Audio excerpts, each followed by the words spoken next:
Alright, so this is a no education podcast. All right, ladies and gentlemen.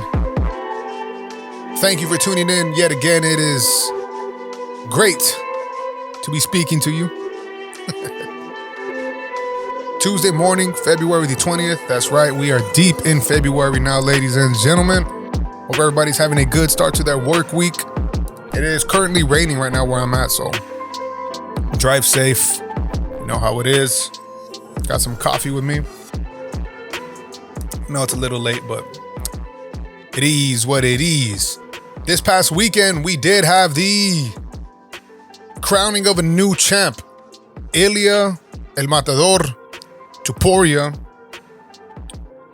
defeats Alexander the Great Volkanovski by a knockout in the second round in McGregor fashion. You know, the Mystic Mac, he predicted things. Topuria had predicted it, and then there was the Conor McGregor comparisons, you know. But there's always Conor McGregor comparisons. Dude hasn't fought in 4 years? And his last two fights were losses? And he's still being compared to and still being called out? I think that's what's up. I think that puts you, I think you understand the level of Conor McGregor. The red panty night, baby. But anyways, besides that fact, Topuria looked great even coming in. He's now 15-0. Coming in, he was 14-0. Just on fire, just outclassing pretty much every single fighter he's come across.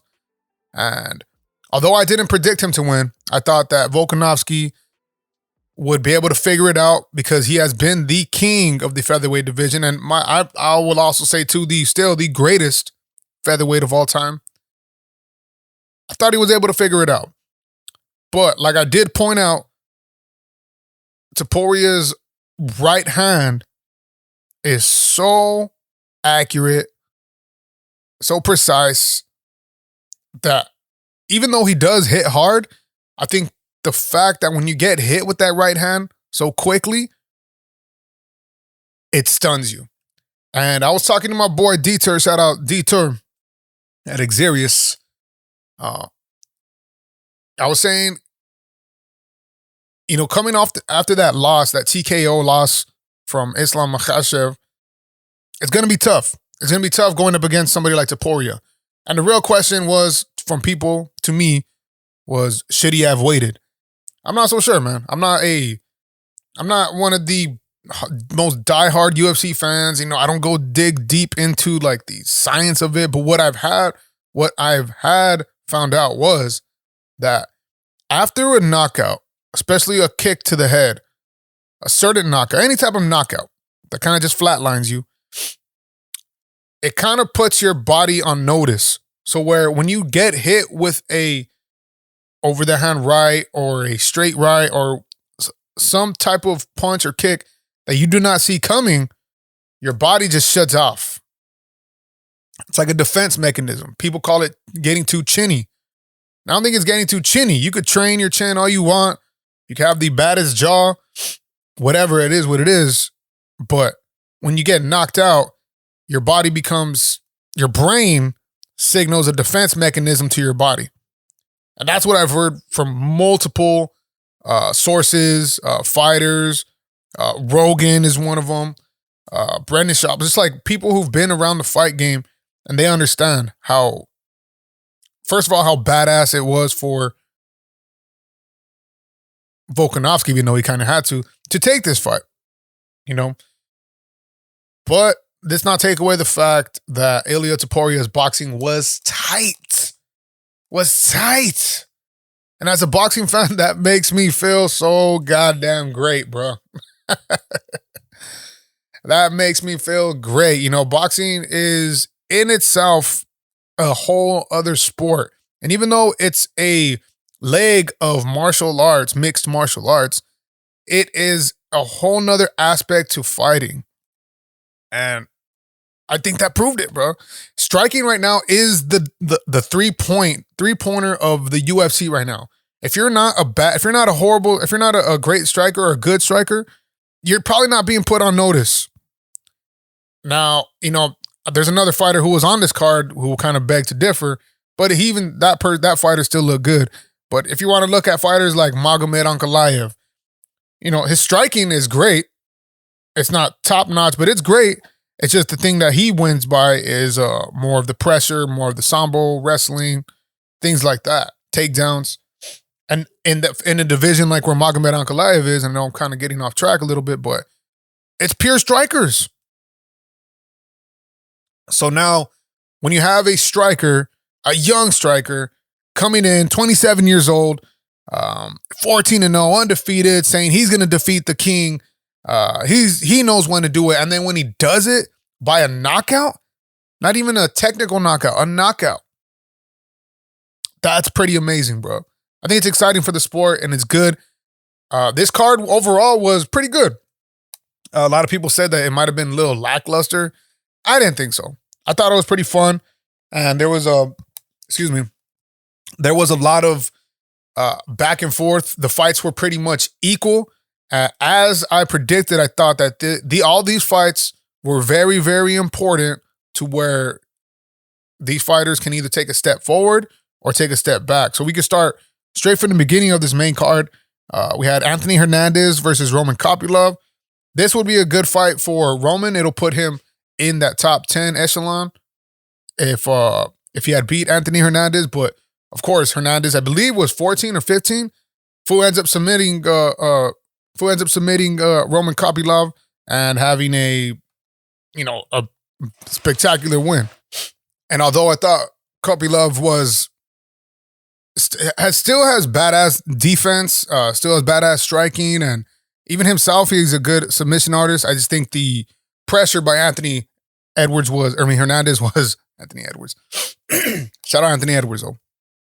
The pressure by Anthony Hernandez was a little too much, and every time he would grapple him, and they would get an exchange, he was always looking for the submission. So this puts Hernandez into, I would say, a top 10, hopefully. Kopylov is no joke. That was a big win for him. And this sets Roman Kopylov back, but still young, and I think he will learn from this fight. And the fight after that was the kind of the bantamweight bout that everybody was kind of talking about for a minute, especially when, so we're talking about Merab Dvalishvili, the Machine, versus Henry Triple C Cejudo. When Cejudo was going after Aljo, people thought that, maybe the title fight is too fast, But of course, he is owed that. He's a legend and a champ in his own right. He was owed that. But a lot of us, including myself, were saying like, no, you should probably fight Merab. Like, that's probably a better fight for that position.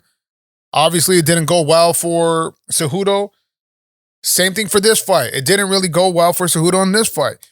And I was saying this whole time that the pressure, and I'm going to keep reiterating this pressure in MMA, because to me, pressure is the number one most important weapon in the UFC, I would say. I mean, this is just my opinion. You could debate it all you want, but from what I've seen, the fighter who establishes the better pressure in the fight usually ends up winning that fight. That's just to me. And there's no one, I mean, like I said, behind Islam, there's no one other than Merab that has that type of pressure.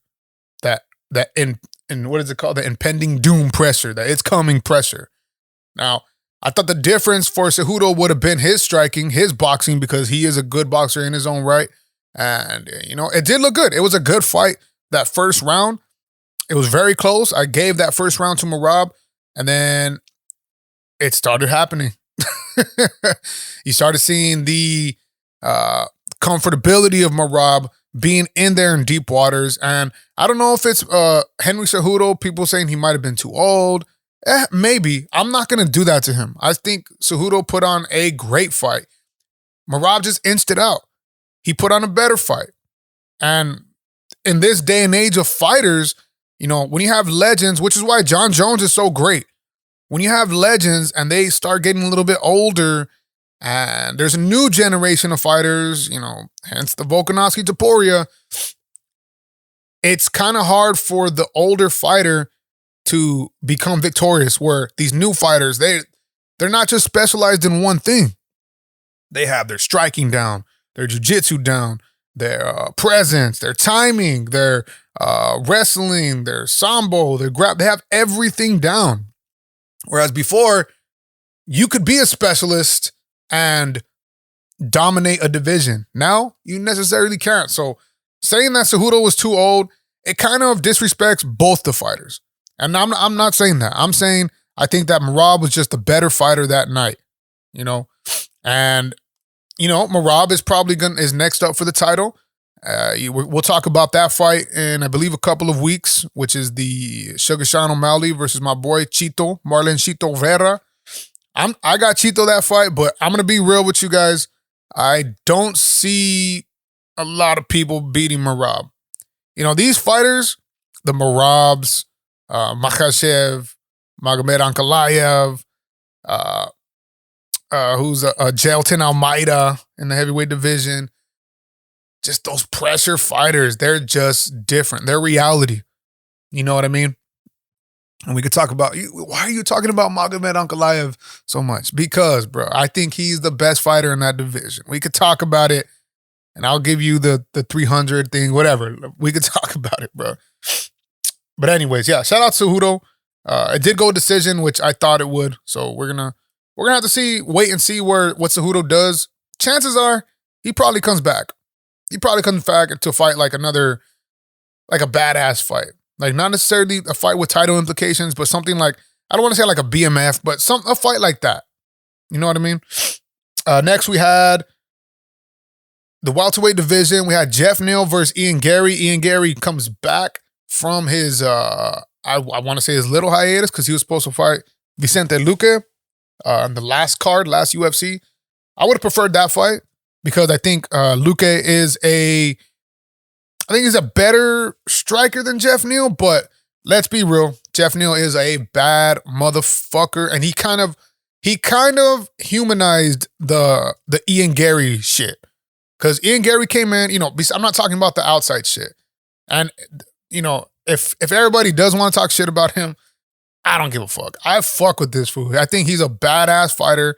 I don't know what's going on outside. I don't, tell you the truth, I don't want to know. As long as he's able to fight, I don't give a fuck. It's adding another McGregor comparison. I believe he's from Dublin as well. Ian Machado Gary ends up beating Jeff Neal in decision, but it was closer than a lot of people thought. I thought that Ian Gary would come out first round, whatever, exchange. Second round, you know, start to make that spread, and I thought third down he would get that TKO or submission. Didn't happen like that. Jeff Neal is a badass. Like I said, he's that gatekeeper. He's like that gatekeeper right there. And to beat Jeff Neal, and Jeff Neal looked good.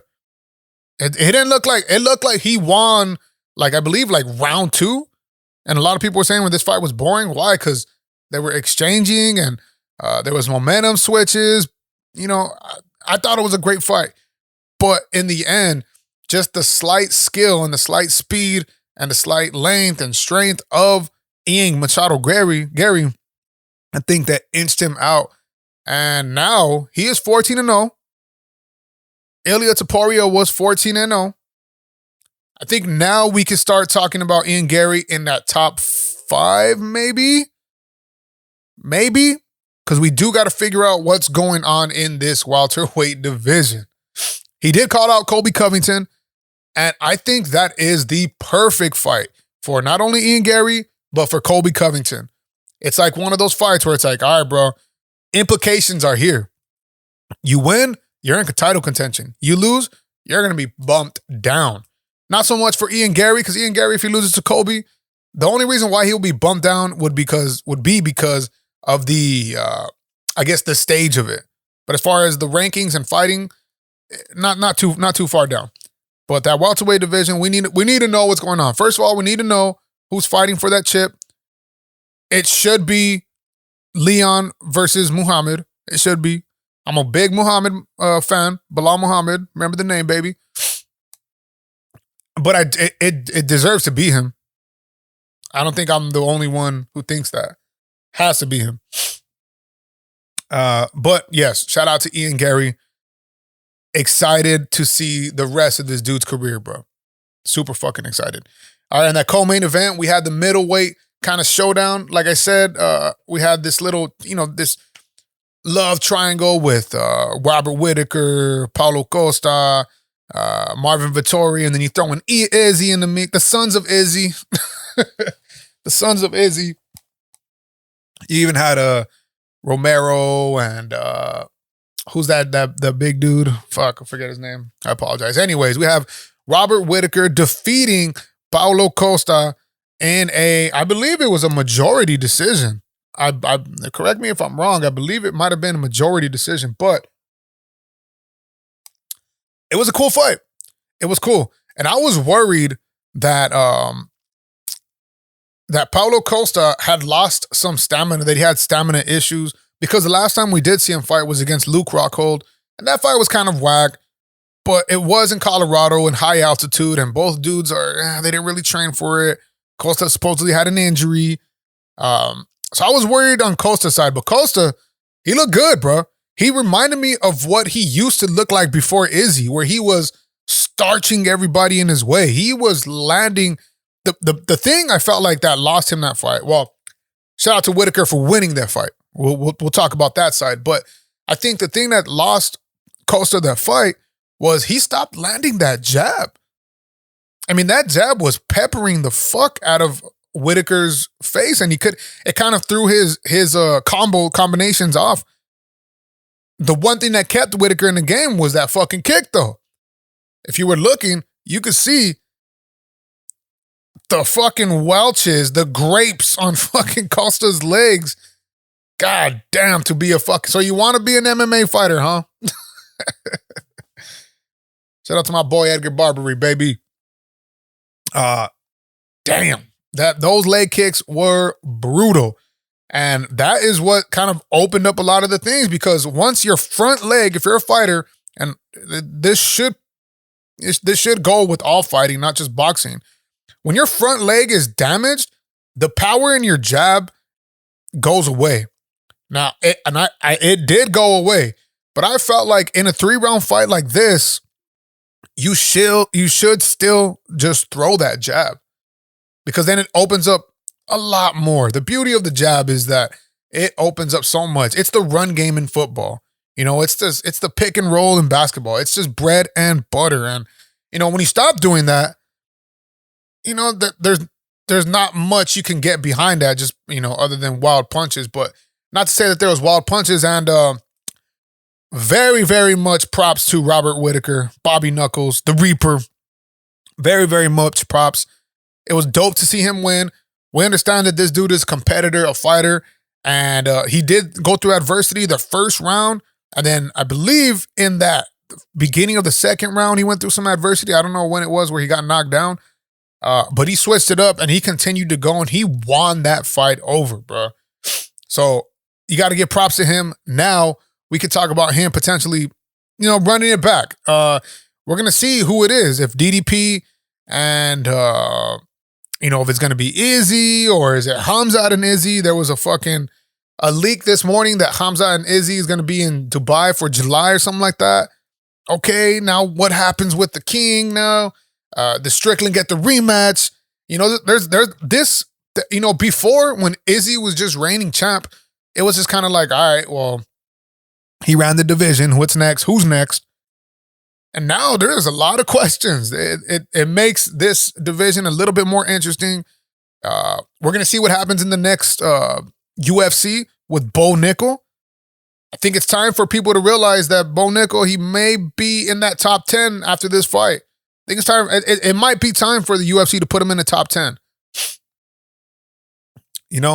So that was badass. Shout out to Robert Whittaker. Very, very, very good fight. Very good fights up to now. And then we have the main event, to where, as I spoke already at the beginning, Ilia Topuria becomes the featherweight champ and basically just takes that shit. I said that that right hand is going to be the difference maker, but I did think that Volkanovski would be able to counter that. But the pressure that Ilya was putting on whenever he would have Volkanovski on the cage, on the octagon, I think that is what kind of, I don't want to say got Volkanovski distraught, but it seemed like it was too much because there was a lot of openings, and every time that right hand just grazed the chin or maybe got him but not cleanly or just missed, I went,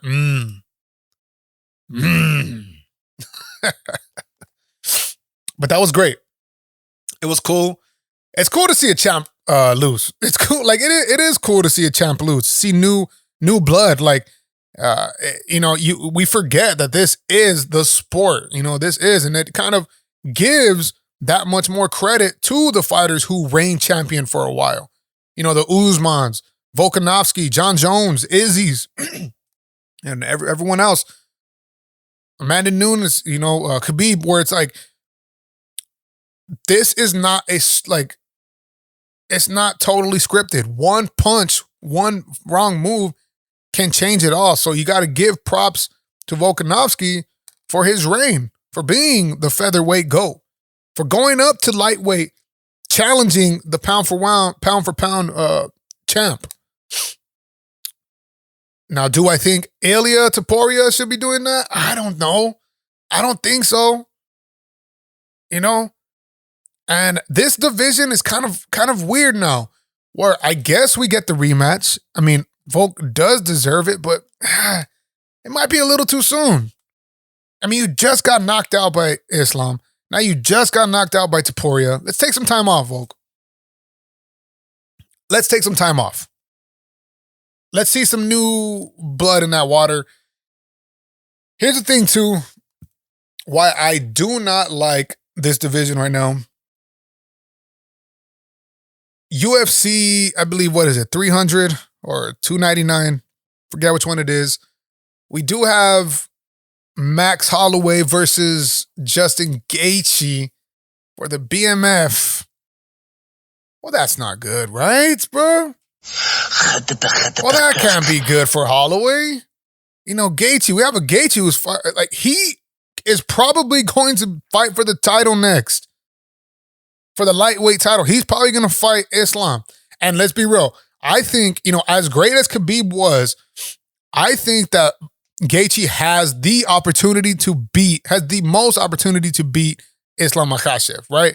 He's top notch in that division. And now just because we need a fight with fan, I guess, what do you call them? Like fan names, big names for fans. Like they don't give a fuck about divisions. They only care about names. We have him fighting Max Holloway, who himself, Max Holloway, could quite possibly be the next contender for the championship.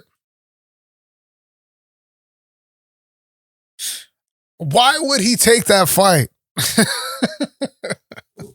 Again, I say, why would he take that fight? Well, we'll see. We'll see. We'll see how this all plays out. I don't agree with that fight. I definitely don't agree with him fighting Gaethje for a fake title, because both of them, if both of them were outside of title range, then I would maybe be like, all right, these dudes are dope. They're, they're household names, they're fan favorites, whatever. But it's not that, bro. They are actually in title range. They could quite possibly be that next champ. Oh, wow. Maybe we'll have Topuria versus Yair. There's a couple of, fighters obviously coming up. But this division is it's starting to get top heavy. I'm talking about the featherweight division, bro. So looks like Topuria may get that rematch or may just reign for a while. You know what I mean? But man's just got the strap, so we are going to give him his props. We're going to give props to Robert Whittaker, Ian Gary, Muradovishvili, and Anthony Hernandez, all on some good fights. Obviously we have the 299 coming up. Let's look at the events in the UFC right now. So upcoming, we have the Moreno versus Royval 2. This is this Saturday, as a matter of fact. Then we have Rosenstrick coming back on March 12th in the Apex. And then on March 2nd, sorry. And then on March 9th, we have the UFC 299. I guess we could kind of get into that just a little bit, just to look ahead. Yeah, we have the Sugar Sean versus Marlon Chito for the bantamweight title fight, which should be a good one. We have Dustin Poirier versus Benoit Saint Denis.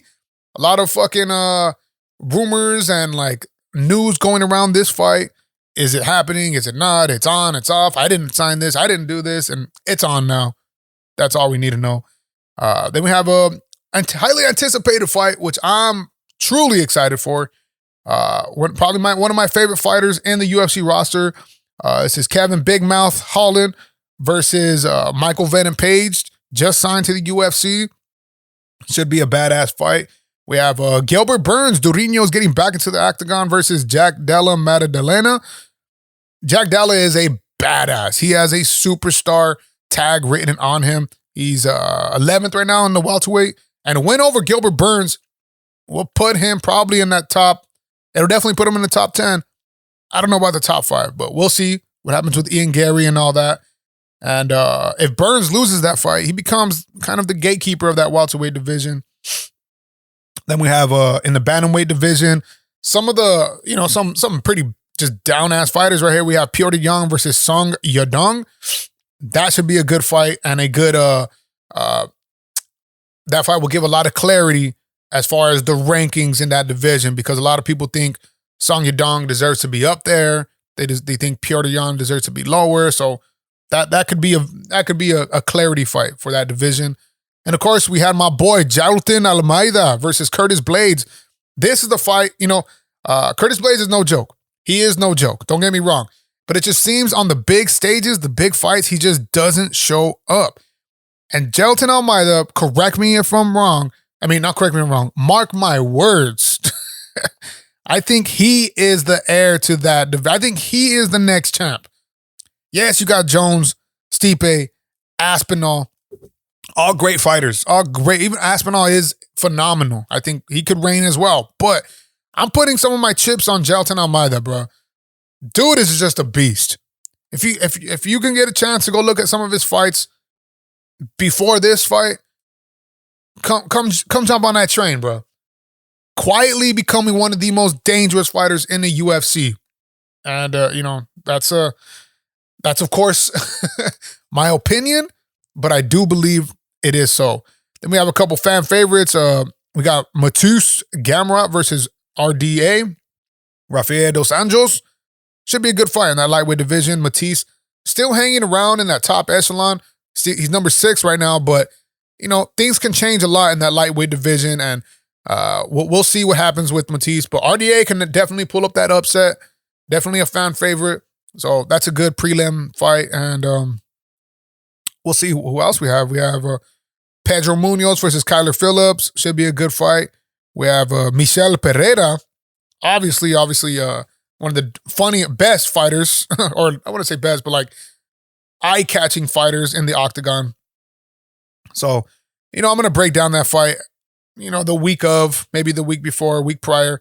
It's going to be a exciting card. I feel like this card kind of overshadows 300, which UFC 300 was supposed to be this, the megalodon, if you will, the megalodon of the UFC, the biggest one ever. Now, let's talk about Alex Pereira versus Jamal Hill. Sweet hands, sweet dreams, baby. Sweet dreams are made of these hands. Let's talk about the rise of Alex Pereira. I think we can now start putting Pereira into legendary status. I don't know how many fights it took him to become a lightweight champion. I don't know how many fights it took him to become a light heavyweight champion, middleweight champion. But I bet I could count them on my hands. And now, in a time where UFC 300 is rapidly approaching, and it's supposed to be this huge event, this big thing where it's like, what? Come on, Hamza versus fucking Izzy. Let's do Khabib versus GSP. John Jones versus so and so. The person to come in and step up and save the day. I'm not saying this is the best fight of all time. It's a good fight, but for UFC 300, it's a little bit lackluster. But to step in and save the fucking day, Alex Pereira says yes to defend his championship bout against the person who had to give it up because of injury. But think about that. Khamzat Chimaev was supposed to be the bulldog, the assassin for Dana, the hitman for Dana, the guy, the you calling I'm there for Dana. Izzy was supposed to be the star, the huge, the big star of the UFC. John Jones supposed to be the GOAT of the UFC. And now to save him, to save the UFC 300, we have what has now become the most familiar name in the UFC, and that's Alex Pereira, bro. Let's give some props to that. Who do you think you are? I am. And that alone makes me a huge fan of Pereira. I'm not a big fan, Alex Pereira fan. I never really, I think I only had him winning a couple of fights. I think I had him losing every single title fight. So I think this is just me giving my props as far as coming in and taking over the main event in UFC 300. Now, whether you think that it's fitted for 300, that's all opinion and up to you. I personally don't think so, right? I think that the UFC 300 should be something much more greater than this fight. Although Jamal Hill is my boy. I think Jamal Hill, if anybody can fuck with Pereira, it's going to be Hill. Hill got hands of stones, bro. They don't call him Sweet Dreams, baby, for nothing.